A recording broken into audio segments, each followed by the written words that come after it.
AP Statistics. Awesome. We are going to talk about sample size in this video. It's going to be off the hook. You're going to love it. So here's the deal. Sample size questions come up all the time, and let me tell you why. Because of the CLT, central limit theorem. Because the central limit theorem tells me that as my sample size increases, my variability or spread, what does it do? It decreases, right?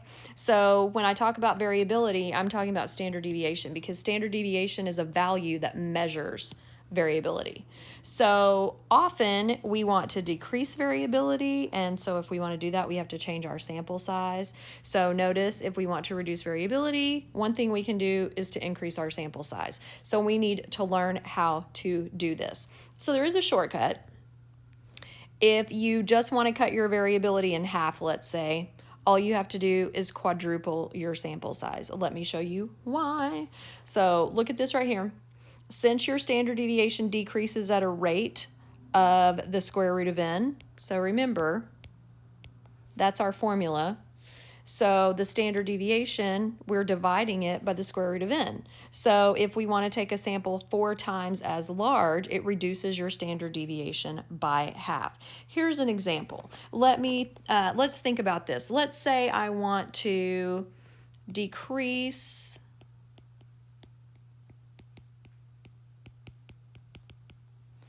variability by 1/2. Oh, can I spell the word by? By 1/2. So let's say I've got standard deviation and I want it to be half of what it is. So half, this means the same thing as half of the standard deviation, right? Okay, so if that's the case, I need something in the denominator that is a result of 2. Well, how do I get a result of 2 from a square root? Well, I take the square root of 4. Are you with me?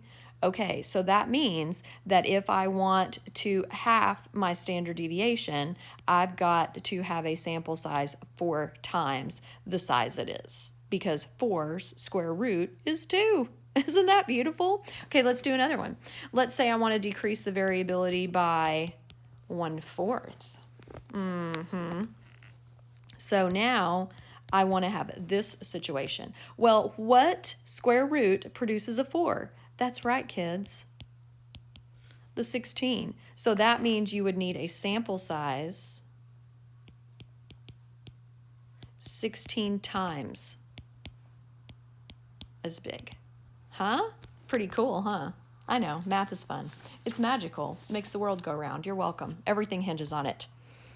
Okay, it's not that serious, but all right. So let's do some examples for sample size. And I'm sorry that I've had to scroll through here and show you all this stuff. All right. So example 6, I'm a graduate student. I randomly sample. I just made up a word. See how gifted I am? A sample. All right. A sample of 25 CHHS students, and I record their IQ. I get a mean of 136 and a standard deviation of 2.4. My professor tells me that for the purposes of my research that the standard deviation is too high. So I want to reduce it to no more than 0.6. What sample size would I need? Okay, there's a couple of different ways you can go about this, all right? And it really doesn't matter to me which way you do it. One of them is complicated, one of them is fairly easy. So you can think about it this way. 2.4, if you'll think of it this way, go ahead and if you'll just divide 2.4 by 0.6, you will find that 0.6 is 1/4 of 2.4. So because 0.6 is 1/4 of 2.4, all I have to do is I have to make that sample size 16 times bigger. All right, so because you can think of it this way. Remember, my sample size, if I want it to be 1/4 of what it was initially, and I do, it is 2.4, I want it to be 0.6. So I want it to be 1/4 of what it is. So if I want this, that means that I would be taking the square root of 16. So that means I'm going to need to multiply my sample size of 25 by 16. and that's going to give me 400. So that is the sample size that I need right there. Okay, another way you can think about this. If they give you the initial standard deviation and what we want the standard deviation to be, you're going to take what I have over what you want it to be.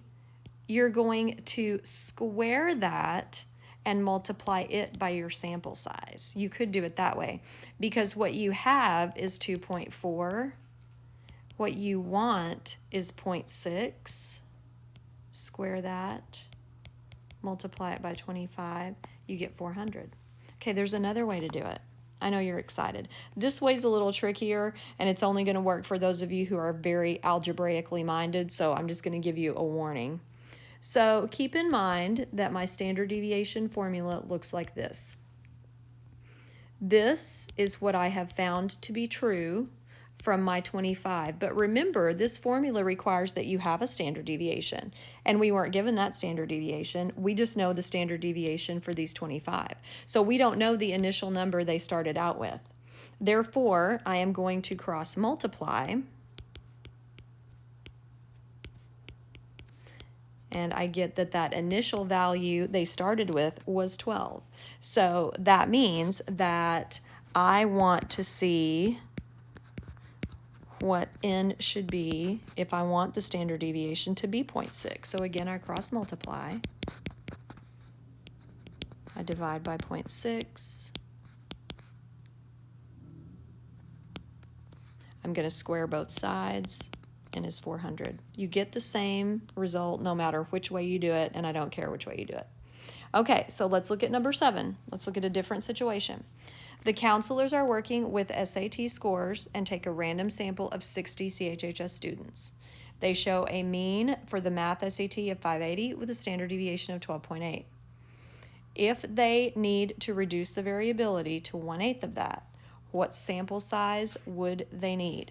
Okay, so again, we want our standard deviation to be 1/8 of what it is. So what you need to do is you need to find what 1/8 of 12.8 is.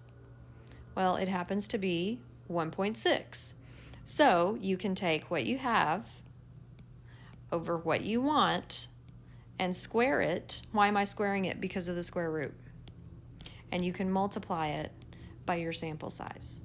That is the easiest way to do that. Or you can do it like this or like this. Either one. It does not matter to me. Okay, let's look at example 8. In an experiment on a new medicine to treat viral infections, Andy takes a sample of 50 cultures, finds the virus population declines 8% in 1 hour. This gives a standard deviation of 0.0384. The lead biologist says they need to achieve a standard deviation of no more than 2%. Please be careful. This is 0.02.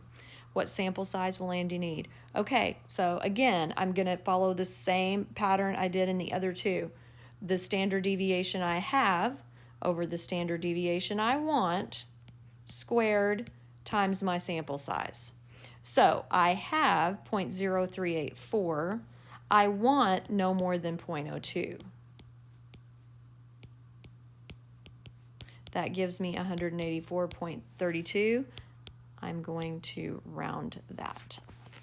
Awesome. It's very magical. So keep in mind, if on this particular question, it's important that you round up, and let me show you why. The lead biologist says they need to achieve a standard deviation of no more than 2%. Remember, larger sample size, less variability. I don't want it to be more than 2%, so going up is preferred. Okay, so we're going to round this up, and it will make a difference on the AP test, so be careful with that.